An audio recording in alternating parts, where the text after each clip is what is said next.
بالنسبة للمباراة بصراحة مباراة محترمة لنا جدا.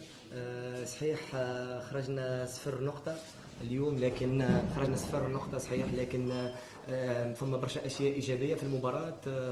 الاولاد معناها ما قصروش، نحب نحييهم ونشكرهم واحد واحد، اللي كانوا اداء ممتاز جدا. مش سهل تجي في رادس قدام عدد كبير من الجماهير وضد فريق يلعب منافس على البطوله، انك توقفوا معناها ولا بروفوني انك تشوف الاهداف تسجلت عن طريق كرات ثابته، ما لقاتش الحلول للنادي الافريقي. صحيح كما قلت في البدايه خرجنا صفر نقطه، لكن خرجنا برشا حاجات ايجابيه. نحاولوا نبنيو عليها. مازلنا 6 مباريات للدوري نتاعنا، ان شاء الله ربي يوفقنا، نحاولوا نجمعوا فيهم اكبر عدد ممكن من النقاط.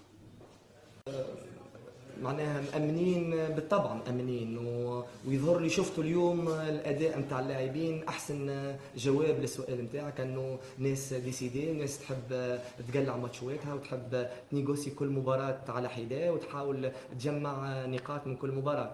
مازلنا اليوم 6 مباريات موجودين لهنا، نحن ديما الأمل موجود طونك مازالوا 6 ماتش، معناها 18 بوان بوسيبل، معناها من الأمل موجود مع المجموعة اللي موجودة، مجموعة محترمة جدا للأمانة، مجموعة محترمة كلاعبين فنيا أخلاقيا في كل شيء. معناها فترة قصيرة معاهم، أنا عندي 10 أيام، تشوف ناس تطبق في أشياء خدمناها في 10 أيام في فترة وجيزة، حاجة ممتازة جدا. ما هو سهل باش لاعبين معناها يتغير عليهم الإطار الفني 3 و4 مرات.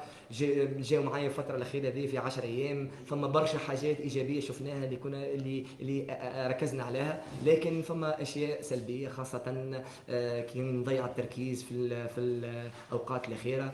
مباراه ديما تكمل في الاوقات الاضافيه، ما تكملش في ال 45 شوط الاول ولا في 90 شوط الثاني. هذا الحاجات ممكن السلبيه اللي قبلنا بهم اهداف، ان شاء الله نديركم في المباريات الجايه.